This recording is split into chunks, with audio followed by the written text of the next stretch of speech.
Nick Minette with you at 10 today, and then Trisha Doodoo from 2 o'clock this afternoon. Right now, time to get some film recommendations with James Luxford, our movie critic from Stratford upon Avon. James, hello, how are you? I'm fine, thanks. How are you? I'm all right. It feels like it's ages since I've spoken to you, which is probably because it is. So it's lovely to hear your voice again. Thanks for being on. We're going to get to your choices in a moment, but can we do Oscars first? Can we chat some showbiz Oscars? Power of the Dog has got 12 nominations. What is it about? It is a tense Western from Jane Campion, the director of The Piano, and stars Benedict Cumberbatch and Cody Smith-McPhee. And Cody Smith-McPhee, who is a very talented young actor, plays a young man who lives alone in the Old West with his mother, played by Kirsten Dunst, who remarries, and his new uncle, as it were, is played by Benedict Cumberbatch.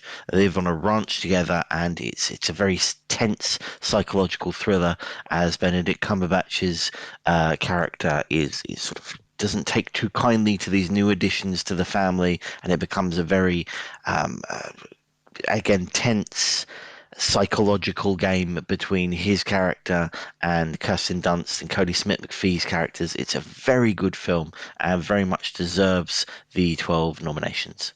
And it is closely followed by Dune, which has 10, and then Belfast and West Side Story, which have got 7 each. I mean, that's incredible. Have you got an inkling who's your money on?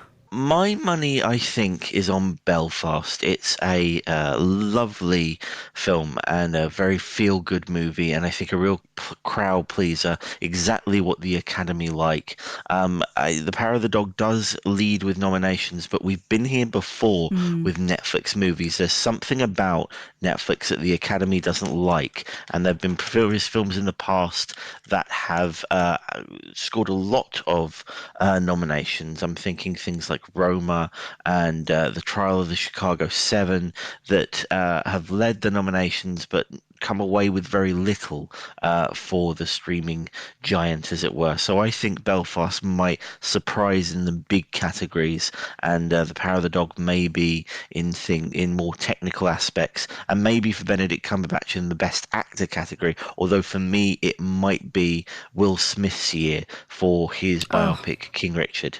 He was so good in that film. He was so good. I mean, I really loved the whole film, but I thought Will Smith was fantastic in that. Yep, and I think, there's nothing the Academy likes doing than giving awards that always seem to represent entire careers. Will Smith is one of those people that you can't quite believe he hasn't won an Oscar. He's been nominated a couple of times, but never came away with the statue, and it just seems like the right time. This is a really good performance. It's a really good movie.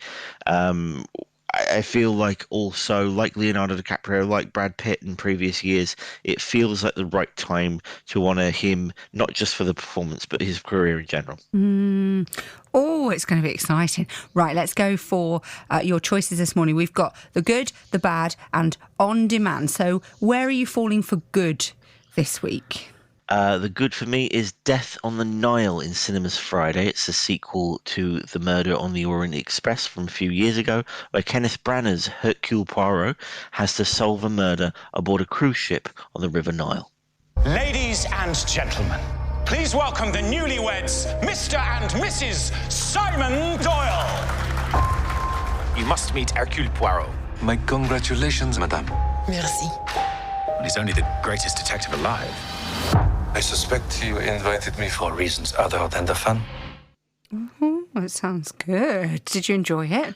I did. This has got mixed reviews from my colleagues in the film critic world, but I have to say I enjoyed it.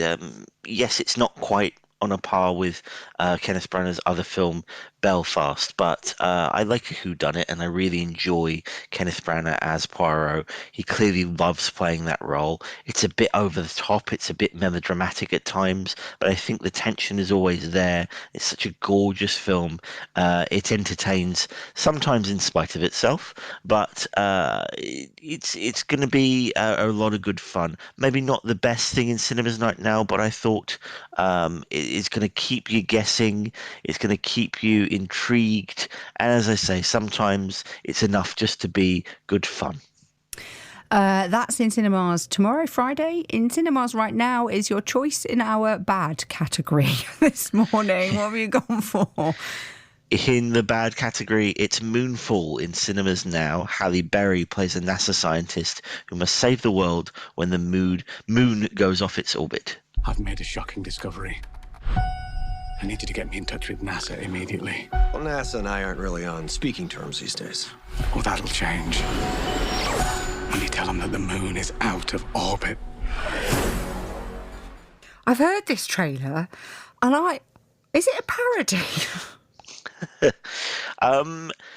Now, I think I've been doing this. I know I've been doing this job for around 15 years. I've seen a lot of movies.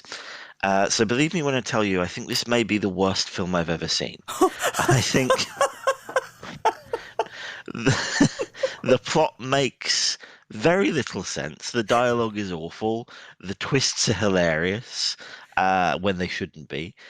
There are entire scenes where, I've seen a lot of movies. I couldn't tell you what was going on. It's from the director of Independence Day, so expect, big tumbling buildings, massive effects, kind of an ensemble cast there. I think the best I can say is it might be one of those so bad it's good films for some people. For me, it's just bad. So bad. I love that. Believe me when I tell you, it's the worst film I've ever seen. Dear, put that on the posters. I dare you. Oh my goodness. James, right, on demand, if you're not going to go and watch one, because I couldn't understand. I kept listening to keep listening to it, keep hearing the trailer. And I'm like, is this a Mickey take film out of space films? I couldn't quite, but obviously not meant to be, but it definitely sounds like that. Anyway, on demand, you've gone for a piece of Wallace and Gromit joy. Yes, absolutely. It's Wallace and Gromit: A Close Shave on iPlayer now, a 1995 animated comedy where Wallace and Gromit uncover a sinister plot involving stolen sheep. Let me out! You're not going to turn me into dog meat. Dog meat. Help! Don't worry, Wendeline. I'm on my way.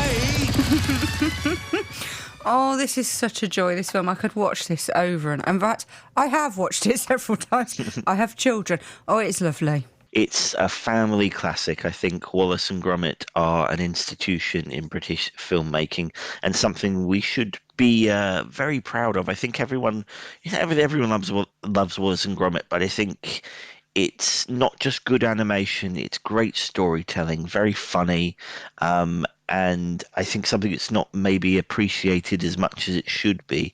This movie introduced Shaun the Sheep, of course, who 25 years later is still appearing in films and TV shows, and an incredibly popular character. They recently announced a new film coming into Netflix in 2024. It's going to have to be really good to live up to this. I think it's one of the best of that series, and it's just wonderful. I think to put it on with your family, with I think any generation. I think it's a sign of a good family film. Is I think you get anyone of any age in, and they'll find something to smile at. They'll find something to laugh at. Thank you, James. A lovely choice. It's on the iPlayer now. That's James's Good, Bad and On Demand for this week. Star School this week is Telford Junior School in Leamington Spa. Hi, Tab.